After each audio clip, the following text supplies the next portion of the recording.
Hi, friends. Welcome back to another episode of the PWIFA Play Where Your Feet Are podcast. If you don't know what Play Where Your Feet Are means, it basically means to do your best and be your best no matter what, no matter where, and to know that any position you have has impact and purpose. I'm your host, Cameron Dobbs, as well as co-owner and founder of Play Where Your Feet Are. But y'all, we're so excited for another episode of the podcast today because we have none other than Natalie Kalibat Witten on the show today. Natalie is so many amazing things. She is a wife, she's a mother, she is a sports broadcaster, she's a Pac-12 champion, Olympic trial diver, all the things, y'all. Great athlete, great human being, great Christian, and great inspiration to me, and I know it'll be the same for you today as well.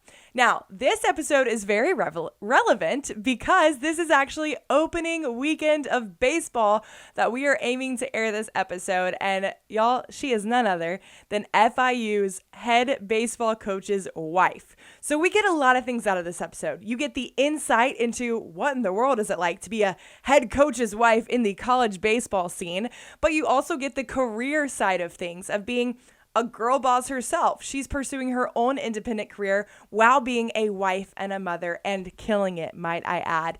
Natalie also actually kind of pitched this episode idea, not herself, but she pitched the idea because on this episode, we are talking about the transition from sport or college athletics or athletics as a whole into normal life. We're so excited to break down this topic for you guys. It's a great conversation. We talk about our own struggles. We talk about what we can do to make it better. And y'all, I know you're going to enjoy so many gold nuggets that is in this episode. So without further ado, y'all know the drill. Like, comment, subscribe, all the things to stay in touch with our podcast. Follow us on social media at Play Where Your Feet Are, and you'll find all the things from merchandise to books to podcast episodes to play dates, which are our little mini retreats that we have.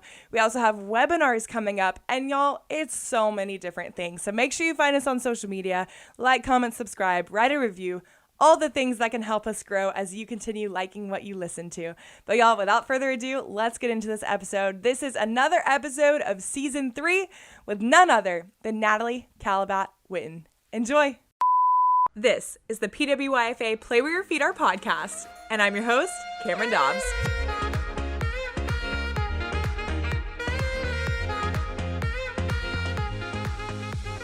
Natalie Kalibat Witten, welcome to the PWIFA Play Where Your Feet Are podcast. Cam, how you doing? Thanks for having me. Baby's asleep, hubby's taking care of him, and this is kind of fun. I was telling Rich, I'm like, I am so excited to just hang out with Cam for a few minutes here. 8:30, way past my bedtime. Just kidding. Life of being a new mom, right? You just getting to bed a little bit earlier. I love it. And I love you so much. I'm so excited for our friendship, but also the podcast tonight. We have gotten to know each other really recently. Honestly, we got connected through a little FCA Bible study huddle type of thing here in Miami. Natalie, of course, is the wife to the baseball coach at FIU. So she's one of the many FIU coaches' wives that I know and love dearly. And so we got kind of connected through that group. Of course, I am not an FIU coach's wife, but I got plugged into that group and love all them so much. And we found out pretty quickly that we're pretty similar with all the things that we're doing in broadcasting and sports, of course, coming from an athletic background as well. So I was so excited to snag her on the podcast. Like she said, we figured out the timing with baby James and when we could make it happen. But y'all, she has a wonderful story, a lot of great thoughts, and she kind of pitched herself for this podcast without even knowing it. I had posted a little question poll, posted a question poll on Instagram recently and asking you guys for season 3 of the podcast, what should we be talking about? And she herself mentioned the transition of, life after sports. And so I figured, how about you come on and talk about it with me? So that's what we're doing today. It's going to be super fun. But Natalie, I mean, just fill us in a little bit for all of our listeners. You mentioned you got baby James. Your husband, of course, is the coach at FIU. What does life look like for you right now in this season? What's going on? Oh my gosh, so much. It's been so fun. It's been crazy. It's been a wild ride. My husband and I, we met in Richmond, Virginia. He was coaching at Virginia Commonwealth University, VCU, and I was a sports anchor at the local ABC affiliate. And we got married in my hometown of Princeton, New Jersey. We spent that season in Richmond together, newly married. Found out we were expecting. We're super excited. Then Rich got the job at FIU and he's like, hey, you want to move to South Florida? And I'm like, heck yeah. When are we going? I actually, kind of a little fun fact, I almost grew up between South Florida and New Jersey. I give a lot of credit to my mom. She taught me how to swim before I could walk. So South Florida has a really special place in my heart, and I'm so happy to be here. It feels so amazing. So yeah, being a new mom, balancing being a mama, being a wife, and a broadcaster, it's a lot of fun and a lot of craziness. And we're going to get into that later in the episode too, about how in the world do you balance it all, because it's so inspiring. But I want to talk way before that first. So I read your bio on the podcast to kind of introduce you before we had you hop on here. But in order for our listeners to know a little bit more about you, your story, I mentioned to you off air before this that you're so often as a broadcaster and reporter telling everyone else's story. So I want to now give you the platform and the space to share your own story. So talk me through your life a little bit here, from childhood all the way to where you are now. What has life looked like for you? Yeah, Cam, it's weird being in this chair. I'm used to being the one asking the questions or, finding out other people's stories. So it's kind of interesting to tell my own. It's an interesting hat. I like it. But yeah, so I'm originally from Princeton, New Jersey. Like I said, kind of grew up coming down to South Florida, learning how to swim here. My grandparents were here. It has a very special place in my heart, but born and raised in Princeton, New Jersey, and grew up as a swimmer up until about age 11. And I was competing in the New Jersey Zones competition. And after the meet, I just said to my mom, I'm like, I want to try diving. My mom's like, I don't know, you're a pretty good swimmer. Like, you should probably just stick to swimming. And I was like, no. Like, I want to do that. I want to try that. And I pointed out the diving boards and she's like, all right, you got to make the highest level. At the time, there was novice, intermediate, and junior Olympic. And she's like, if you don't make the junior Olympic team, like, you're staying with swimming. So I was super motivated. I'm like, I got to make this JO team because I don't want to swim anymore. I want to be a diver. And, lo and behold, I made the JO team and never looked back. I was at the other end of the pool on the diving side. And basically in high school, I just ate, slept, and dove. You know how it is. You grew up in a household of athletes. You were a very high level athlete yourself.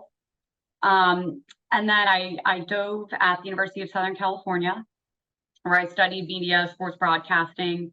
And after college, I got my first TV job. I went the local news route. In our industry, Cam, there's a lot of different routes you could go. But I went the local news route, and my first job was in Clarksburg, West Virginia. I was a weekend sports anchor reporter, working late nights and weekends in the wild and wonderful West Virginia. So I moved from Los Angeles to West Virginia. I was there for a little over a year, and then I moved to Richmond, Virginia, where I was the weeknight sports anchor and director at the ABC affiliate in Richmond, Virginia. And I was there for 4 years.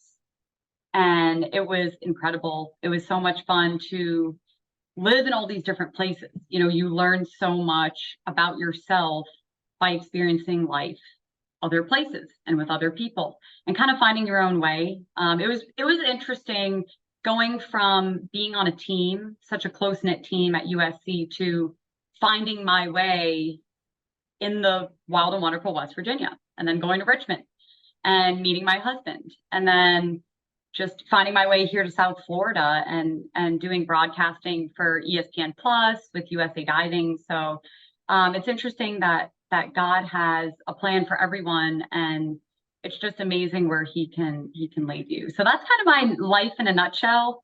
I did compete at the Olympic trials when I was a senior in high school. So that was definitely something that was pretty incredible to experience at such a young age. Yeah, you were definitely a very high caliber athlete. I mean, you also left out, correct me if I'm wrong, you were also a national champion. Is that correct? Or the Pac-12 yeah, national Pac-12, championship? we were Pac-12 champs. Yes. Okay. Yeah, my senior year, which was the first time that the USC women's swimming and diving team has ever won that. So that was super cool to be a part of that with all my friends and all my teammates. And I still wear that ring with pride, and I still have the shirt and the hat and everything, all the swag that they give you after you win. So, pretty cool stuff.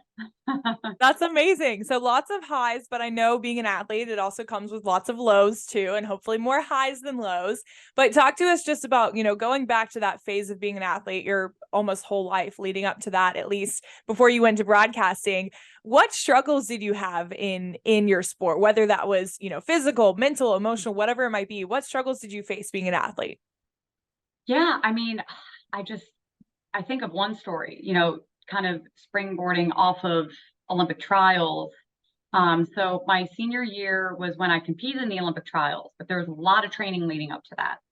And just for the listeners who maybe don't know so much about diving, when you watch the Olympics, you see the platforms 32 feet off the water, making no splash. Everything looks perfect. So just I made the Olympic trials on the 10-meter synchronized event. So that's where you have someone is right next to you and they're diving at the same time as you. And they're very close to you. They're just a few feet away from you.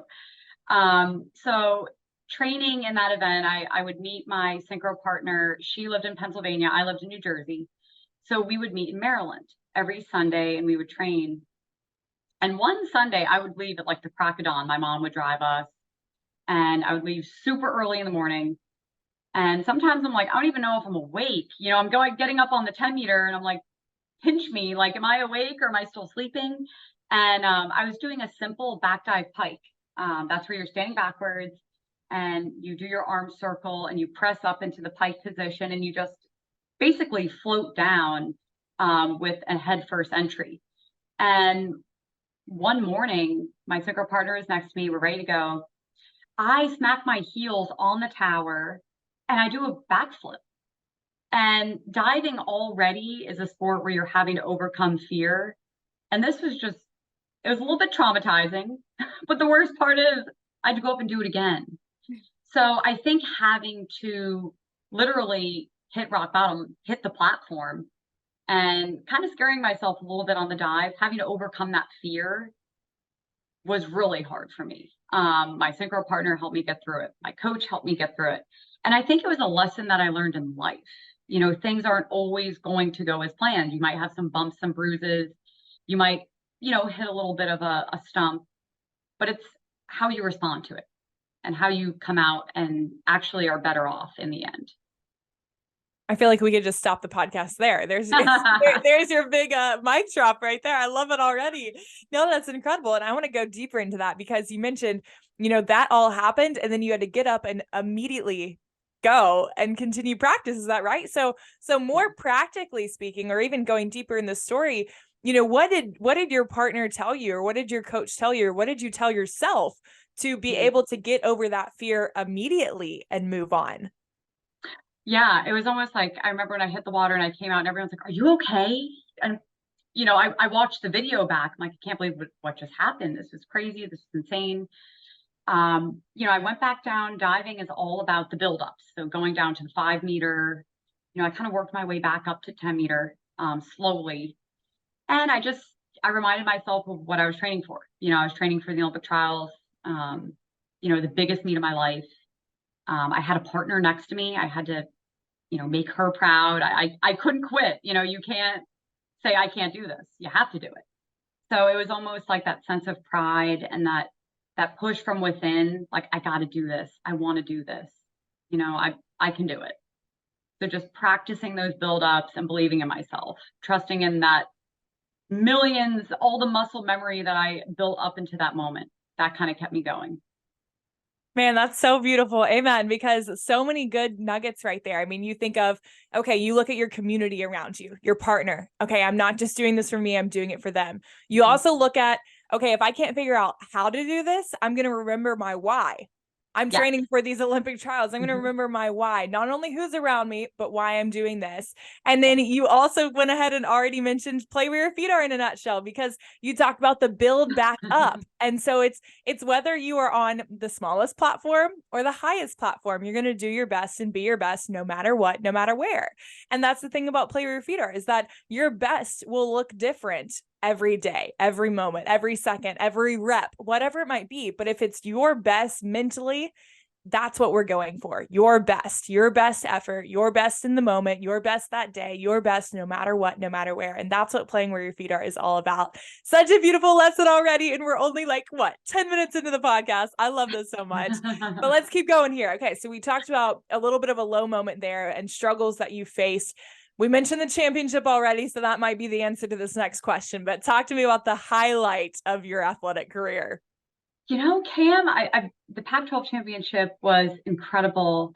I would almost say probably Olympic trials. I think, just growing up, swimming and diving, I always had posters of the Olympians in my room. And, I remember the London games. I had that above my bed, the Wheaties box with the Olympic champions, in my room. I was just Olympics, Olympics, Olympics. So to me, I think making the Olympic trials, competing on that stage was a dream come true. It was something that I always aspired to reach that, and to actually be there and just soak it all in was incredible. No, so awesome. So awesome. I got to ask, did you know Brittany Viola, or do you know that name? Yes. Heck yes. Okay. That's a hurricane. Yes, she is a dear, dear friend Yeah. of mine. And she is my mentor, my sister, my friend, all the things. And her family actually just moved out of Miami, and they're now living in like close kind of to Raleigh in North Carolina. But she is amazing, and also has a wonderful story. Former USA diver, of course. And she was on season 1 of the podcast too. So she's another PWIFA family member. But love Brittany so much. Love to have another diver now on the podcast in you. But we also talked about how, your transition is, you're not still diving. You're still involved in diving. Like I'm still involved in volleyball, but your career is no longer based in the sport side of diving, the athletic side of diving. And so talk to us about, why did your career end? Why are you no longer diving? What did that transition look like for you? Pam, it was hard. I'm not gonna lie. Like just in every way. At USC, everything was structured. Classes and weights twice a day and diving twice a day. And when you went into the weight room, you knew what you were doing. You had the weight coach who was coaching you up. When you would get to dry land, Hong Ping Lee was showing me what to do. And in life, okay, you graduate and it's like, okay, bye, go do it yourself. So just going from, USC obviously prepared me from being a student athlete to attack the real world the best way that I can. But I missed being around my teammates. I missed, being in Los Angeles. I missed the structure of just working out, having this incredible routine, right? That we were almost like taking advantage of. We were athletes, just having these world-class trainers, with us constantly. So I think the transition, it wasn't easy for me. Graduating from USC, living in LA, and then moving to somewhere I never had been before, West Virginia, which was completely different from Los Angeles. It was beautiful. I really enjoyed the simplicity, the mountains, the greenery. It was wonderful, but I knew no one. I was working late nights. I was working weekends, and, I was just kind of leaning on phone calls and, a rare off day or 3-day weekend, or, even if I got 2 days in a row off where I could, drive somewhere locally and try and meet up with some friends or some family. That was pretty much what I leaned on. But the transition was not easy. And it was something that no one really prepared me for, outside of diving or outside of class per se.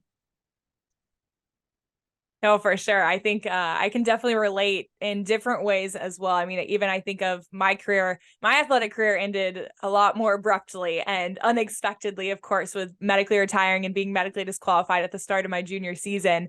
But going into even my career now, like post grad, working full time, even though I'm in the same building I've been in for the past 6 going on 7 years, it's still so different. And, I no longer have my teammates specifically that were really on my team back in the day at Miami. They're all moved on, they're all moved away, they're all gone and married and having kids, and I'm still here. And it's just a different phase of life, you know? Yes. And so it's very interesting just being able to find community, find friends, get connected to different places. So I'd love to talk about that, because that's one thing too that a lot of people I feel like struggle with post sport, especially because being on a team your whole life, you're given, you know, depending on the size of your sport or team, you're given 10 plus friends automatically, whether you're best friends with them or not. So even in those moments of moving away for you in a smaller town, different community, different lifestyle, you mentioned family that was nearby, whoever you could visit, but how did you find community? What were your tips on finding community and getting poured into at the same time in your career? Oh, Cam, I was insane. I would drive from West Virginia to New Jersey. So if I had 2 days in a row, I would drive. I would take 10 hours in the car to just spend 2 days. So I was crazy, but I went the distance because I wanted that, sense of love, sense of comfort of, being with my family, or maybe meeting my brother in DC or something, to try and, be together, because I was in West Virginia and myself, and it was an incredible learning experience. And obviously it started my career and it has a special place in my heart. But yeah, the transition, it's super hard. And I think it's hard for everyone. Like we said, you go from this structured routine with all your teammates to, everyone kind of moves on, and you just try and figure it out. Right.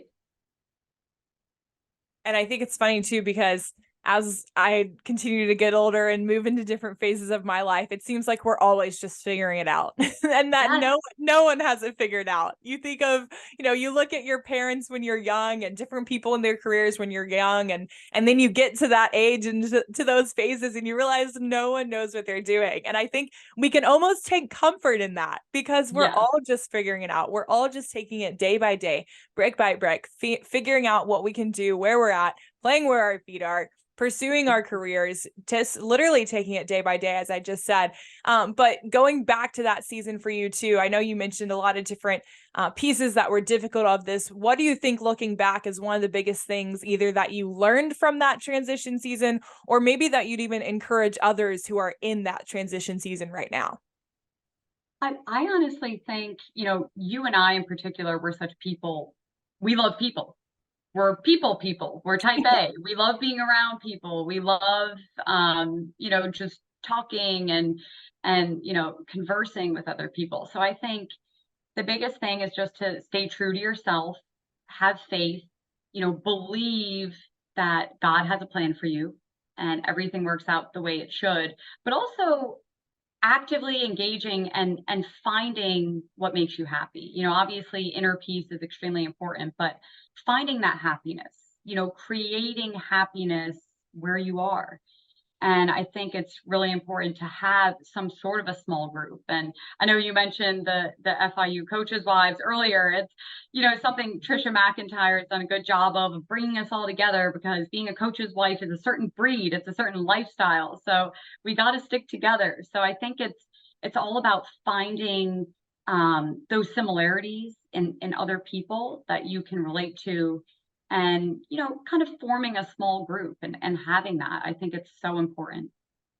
It's beautiful. And now being on the other side of it, I think of both of us, how we're now telling the stories of the athletes, and we're able to almost influence that culture in such a unique way. I look back to my first episode of Canes All Access that had dropped last week, and I had Michael Redding III, who's on our Canes football team, on the show.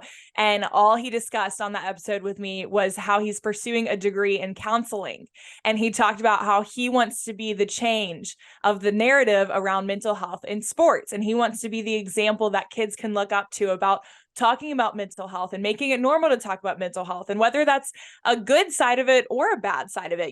Maybe it's your motivation side of mental health, or maybe it is the depression side of mental health, whatever it might be. Just this almost vision setting of your mind that you can have, visualizing different techniques, different things that you can do, and how we can make that space better. And that's a story that I pitched for the show. That's a story that I wanted to share on the show, and I had control on bringing him on the show and letting him share that story.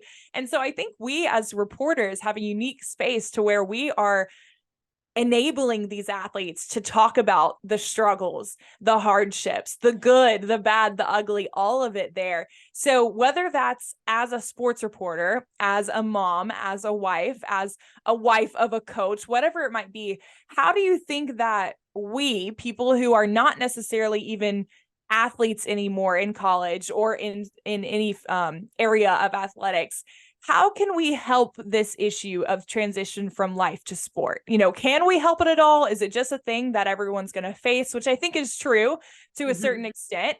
But is there something we can do to help athletes have this easier transition from life to sport? What are your thoughts on that?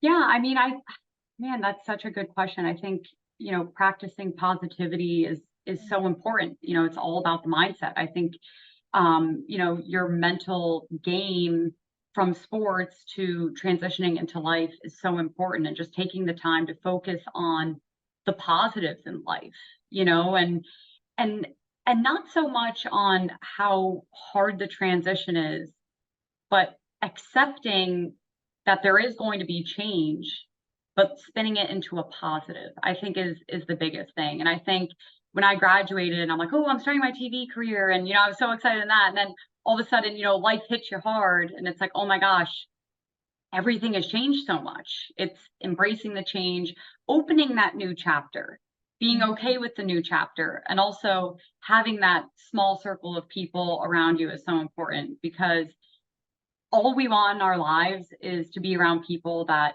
cheer for us, right? We want to, embrace and uplift those people that are really, they want to see us succeed to our greatest potential, pretty much. Most definitely. There's a story in the Bible. There's two stories in the Bible that both talk about, well, there's many stories that talk about a paralyzed man in the Bible, but there's two specific stories that talk about it in the Bible, where one story, long story short, is that there was a man by this pool, and the pool was said to kind of have like healing powers in it, that if you went to the pool, if you put your body part in the pool, you were no longer paralyzed, or you were healed. Whatever sickness, illness, physical disability you had, you could be healed by going into the water. And this man was paralyzed. And so he was feet away, a distance away, however measurement away from the water, but he was paralyzed, so he couldn't get in. And he didn't have people around him that would take him to the water to let him be healed. Until Jesus came along and he asked to be healed. He was able to get up, walk, and be healed. But there's another story in the Bible that talked about a paralyzed man whose friends actually put him on a mat, carried him a distance, dug a hole through a ceiling of a house because Jesus was inside that house, and they wanted to get him to Jesus to be healed. And I say this story, or these two stories, because who you surround yourself with is so important. Both of these people had the same sickness, the same illness, but one of them had great friends that were willing to pick him up, carry him, dig a hole in a house, and reach Jesus for him, which I assume all of this effort was like much harder than any physical workout we ever had in the Miami weight room. I assume the same at USC. Like, as hard as we worked, I cannot even imagine carrying your friend a distance to a house, digging a hole in the ceiling of a house, and lifting your friend down to Jesus to be healed. And then vice versa, the other paralyzed man didn't have anyone around him to lift him to the water or to bring him until Jesus encountered with him himself. And so again, I say this because the people who surround you are so important. And Jesus said to the man who was lifted down through the ceiling, he said, "You are healed because of the faith of your friends." Like, I want to be able to have blessings because my friends have such large faith. And whether it is struggles you're going through, whether it is just beautiful blessings you're able to receive, I mean, there's the famous quote of "show me your future," or "show me your friends and I'll show you your future." It is so true. So having that wonderful community around you to go with you through this transition, on the other side of the transition, to help you along with the transition, that is so extremely vital for victory. I think there's a verse in Proverbs that literally says, like, victory has many advisors, something of the such. And it's exactly true. Victory is it's for victory to happen, it is vital to have advisors, friends, mentors, support, network, whatever it might be, parents, family, all the above, to surround yourself with in this transition period. It's so important. And I think another thing that you touched on as well is that it's so important to encourage athletes about, and whether this is you're an athlete or whether you're just a college student going into the workforce, whatever change, whatever transition you might be going through, it's so important to know where your identity lies. Because Exactly. being an athlete, we so often get caught up in, I Mhm. am the volleyball player. It's Right. no, you're not the, yes, sure, you play volleyball, but it's just Right. something you do. It's not who you are. Did Right. you face anything with identity crisis when you were playing, or do you have any thoughts on that side of it too? Oh, always. You have this sense of pride, right? When you're playing volleyball for Miami and for me, diving for USC, and then you graduate and it's like, well, I'm not wearing my swim and dive t-shirt that says USC, but I spent so many years as a diver. This is who I am. And no one can ever take that away from us. But it was almost like this sense of, well, I was a diver. That's who I was always labeled as. And then all of a sudden now I'm Natalie, the sportscaster, and it was a different transition. And, neither right or wrong. It's just, you had so many years of just all this pride and excitement of being this athlete. And almost like, I don't know, made me proud to wear my shirt or wear my swimsuit at USC. And then, well, I have to put that in the drawer, wear it when I work out now, but no one can ever take that away from you. But it was different to, just go into the real world. And it's like, okay, well, now people don't know you as Natalie the diver. They know you as this. So that was definitely very different. And I think it goes back to what you were saying earlier about the chapters of your life too, and to focus on the positive of it, because like you said, we're not taking anything away from you when you transition to a new season. You're not forgetting that you were this great grand athlete or that you were a mediocre athlete, whatever kind of athlete you were. We're not saying, oh, put that in the past and never think about it again, and that's not who you are, so don't focus on that. We're not saying that at all. In fact, we're encouraging the latter side of that, appreciate that for who you are, what you've done, what it's made you now. And I think, like you said, just celebrate these chapters, Mhm. because it never stops this identity issue that we have. Because I think even now you can probably relate, now you're not Natalie the sportscaster. You can't base your identity in the court or in the pool or on the diving Mhm. board or on the field, whatever it might be. But then when you transition to your career, you still can't base your identity in your career, and you still That's can't right. base it in the classroom. Still can't base it on being a mother, being a wife, anything like that, that your identity is a child of God. And that's what we need to boast in. That's what we need to be happy about, because that's the only thing that ultimately matters in this world. That our identity is not rooted in our performance in the court, in the classroom, in our career, but our identity is in Jesus Christ. That's the important thing. Exactly. And yeah, like you said, the different chapters, it all creates our book, right? It's just different chapters in life. And it's so important to celebrate them, to look back at them, to look forward, have goals, set goals, and always challenge yourself. That's something that athletics and diving has always taught me, to never give up, always shoot for your dreams, always shoot for your goals, and never compare yourself to others. Comparison kills content, right? You never want to compare yourself to others. Everyone can achieve whatever they are set out to do, and there's room for everyone. It's just about celebrating your passion, your drive, and your goals, and accomplishing them. Yeah, comparison is the thief of joy. Whew, Yes. that will Yeah. that will always get me every single time. That is, and it kills contentment. I love that Yeah. too. That's beautiful. What was I gonna say off of that? That was so good. Comparison. Well, I'm blanking. I'm gonna blame it. This is my 5 concussions, just being Well, fully fleshed out. it's easy for us to always compare yourselves to other people, but you really just have to have inner peace, be thankful, be present, and just be in the moment, living in every moment and not worrying about what other people are doing or focusing on, outside noise per se. Mhm. Yeah, I remember what I was gonna say after you said that, because Yay. there's a there's I think it was a sermon. I think it was a sermon by either Christine Kane, or it was a song with Natalie Grant in it, which I know are like two totally different things, but it was like a spontaneous worship moment, or it was a piece of a sermon, or maybe it was both with Christine Kane. But they were both talking about, I think, how it's basically like gratitude and contentment and Mhm. praise cannot exist in the same bubble as comparison or Yes. looking down upon someone. Or I think someone said too, like, you can't look up to God if you're looking down on yourself or others. And it's just the same thing there, that it can't exist in the same mindset. So going back again to this idea of a chapter, if you're praising this chapter, if you're celebrating this chapter, there's no room in your mind or in your soul or in your heart for the sadness, for the discontentment, for the disappointment, for the depression. Sure, it might sneak in, but you can immediately or work towards that, whether it's a day, a moment, a thought, a week, a month, a year, whatever it might be. If you're transitioning or working to move and change this disappointment with now praise, it'll immediately eradicate that peace from your heart. So just focusing on that praise will help so much. Exactly. And one of my mentors in Los Angeles at a TV station always told me there's room for everyone. You don't need to worry about anyone else. Just focus on being the best version of yourself and you'll accomplish your wildest dreams. So that always stuck with me.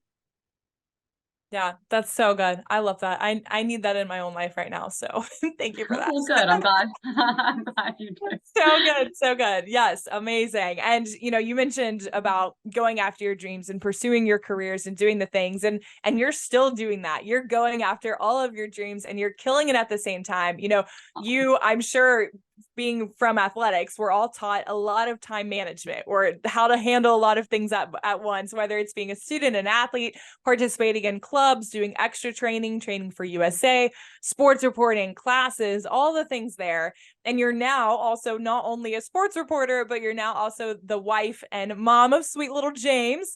The wife too, of course, we mentioned him already, Rich Witten with FIU baseball, and you're still pursuing your career in journalism. So I look at you because you kind of embody a lot of the things that I want to be and do, because you're pursuing the broadcasting career. You have the husband, you have the kid, you had the house, like all the things here. And I know by no means, I know your life is not perfect and you would not say that. But you are doing a lot of incredible things and you're almost checking the boxes in a lot of sense. So, I just got to ask you, for all of us wondering out here, how in the world do you do it all at once? What's your tip? You're the sweetest because you're making this sound way better than it is, right? I mean, I think I have everything together. I think I do. So thank you for that. That was incredible. There's no book on how to do all this, right? It's like how to pursue your career, how to become a mom, how to be the best wife. So I think Rich and I have the best balance of bringing out the best in each other, and we support each other. And I think both being former athletes, we get it. We know what each other needs. One thing I love about Rich being a baseball coach is that James will be able to grow up at the ballpark. I think that's awesome to kind of grow up in athletics the way he and I both did. But yeah, I mean, I think just having a balance of everything, trying to pursue your own dreams. I mean, even though I am a wife, I have a baby, I have my goals still. I have my professional goals that I want to achieve. And, Rich just wants to be by my side and do everything to support me, not only as a broadcaster and a wife and a mom, just everything. So I think it's the support system that I have in Rich and James too. James is all very supportive of me, even though he doesn't even really know what support is at the time, right? He's only 10 months old, but yeah, I think the endless support that I get and just staying true to myself. I love broadcasting. It's my passion. I know it's your passion too. There's just something about it that just makes me so excited. So it doesn't even feel like work when I'm doing it, and just trying to organize my life in ways and give everyone an equal amount of attention. Career, James, and Rich. And that is how I try to attack it all. Well, you're attacking it full force, full speed, and making quite the impact at the same time. You've already impacted me, and I just love seeing you, how you're a great example of that. You're a great model. You're a great friend as well, and I'm excited to continue to see our friendship blossom, especially as you're moving a little closer down here south to all of us. So yes, I'm excited to move. Yes. I'm excited our house will be done soon. So can't wait to be neighbors. I can't wait for our friendship to continue to grow. Absolutely. Yes, it's so beautiful. It really is. It's very encouraging to see another, female go-getter, girl boss, all the things, but also who knows her independence, but also knows that she can find a loving husband, she can be a loving mom, she can kind of do them both at the same time. And know that, yes, there's of course going to be sacrifice, but you don't have to sacrifice one to be the other. It's really encouraging. Yeah. Nope, you can have it all. It's all about balance and, giving each part of your life just an equal amount of love and attention and support. Amen to that. And Natalie, you're a beautiful example of play where your feet are, inside and out. That's why I wanted to have you on the show. I think our listeners have seen a little bit of that already. But play where your feet are, as I always say, of course, is doing your best and being your best no matter what, no matter where. And it's even if your best might differ one day from the next, but it's always doing your best no matter what, no matter where. And it's also knowing that any position you're in has impact and purpose. So just as much as when you were an athlete, diving off the board, and now speaking about the athletes who are diving off that board, whatever area you might be, mom, wife, anything, you have impact in that position. So I got to ask you, maybe it's specific to the season you're in or overall in your entire life, what does play where your feet are mean to you? I think it's just being in the moment, really focusing on each little moment and just taking a deep breath. It reminds me when I would prepare for a dive. It was just focusing on that one or two element that I needed for that specific dive and just looking in one spot, taking a deep breath and just being present. And I think that's so important. It's so easy to just go full steam ahead, boom, boom, boom, boom, boom, but just take a deep breath, relax and be where you are. And I think that's just, I love it. I love that saying so much because it's so important and we all need to be reminded of it constantly. For sure. It's funny you say that because a lot of people will ask me like, oh, like are you really good at playing where your feet are? Cause like you have this whole thing, like you wrote a book on it, you have your podcast. This is now season 3 of the podcast. You have all the merch. And I'm like, no, I am the worst at it. That's why I have this.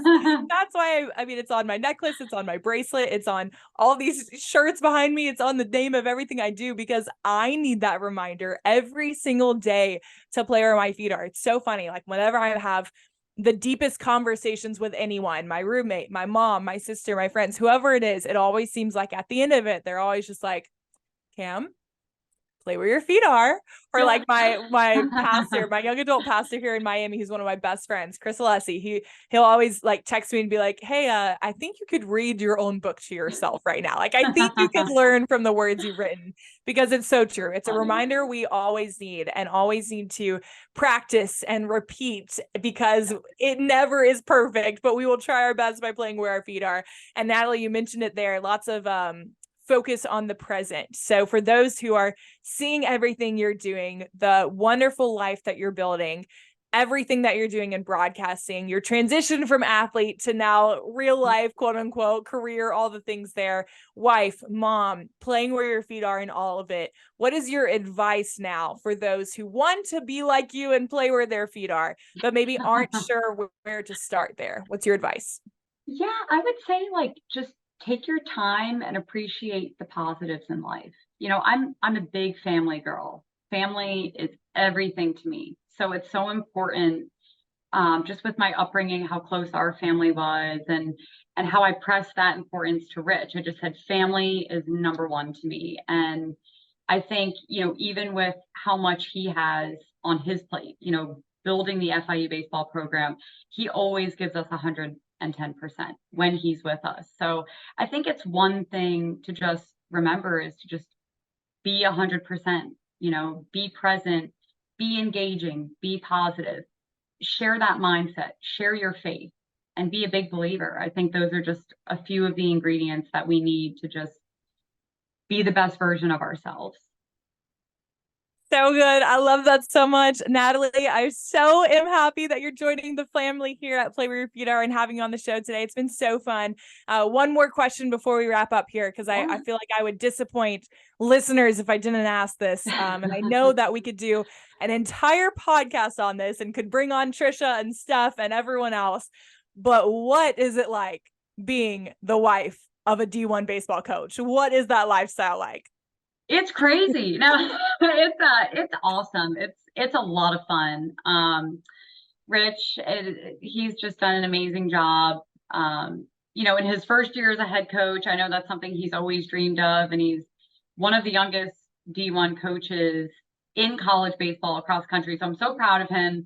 But it's a wild ride, Cam. It's a lot of fun.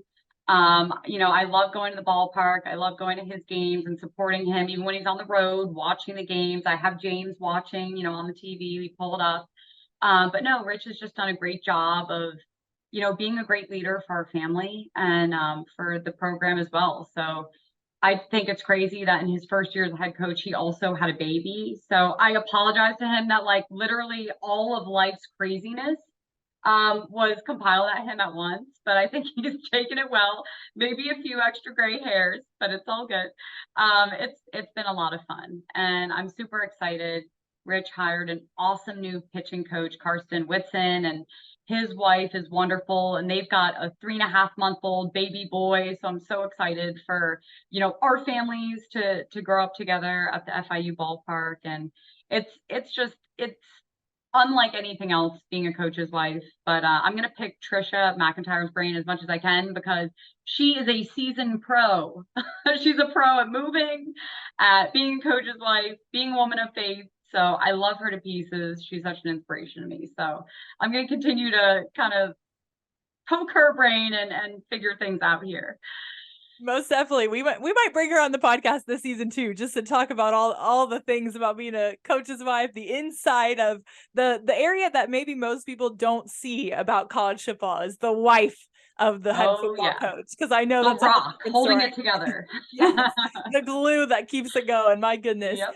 So amazing, so awesome, and so fun. And I don't think I ever told you this, but the first interaction I had with your husband, who I had no idea was your husband at the time, was of course when you guys came and played at Miami this season. Mm-hmm. And I had known of the former FIU former FIU baseball coach. Sorry, talking about Trisha here.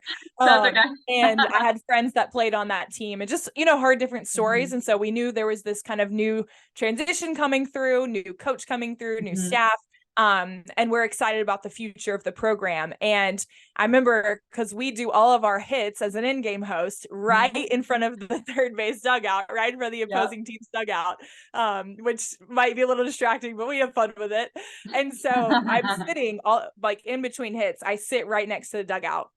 And your husband was, standing there leaning up against the dugout during the game. And I think a ref made a bad call or something. And the way that he reacted was just so amazing. It's like he laughed it off. He encouraged the player that it affected. He let it go so easily. There was not a big fight or anything. And I remember looking at my roommate who would always come to all the games with me.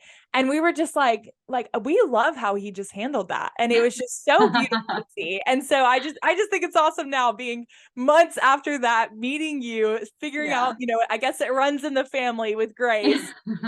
But just really excited to see both of you guys down here and to be impacting not only, of course, the things that you're doing directly, but really the whole city of Miami as a whole, because this city is sports. And so to have you guys at the front of it, leading a team, leading at a university in the city, and just helping create this culture around sports that has faith so intertwined into all of it is really admirable. And we're just happy to have you down here. So welcome to Miami. I know you've been here for a little bit now, but just welcome officially. We're so excited to have you. And of course, happy to have you on the podcast too. Thanks, Cam. Yeah, that's so sweet. And I love that reaction that you had to Rich. I think one thing I say about Rich as a coach, he's a player's coach. I think players want to play for him. He's relatable. He's young, but he's commanding enough to gain respect. So that doesn't surprise me at all. That was his reaction. And I'm glad he had that reaction and maybe not a different one. Maybe it was just a good day for him.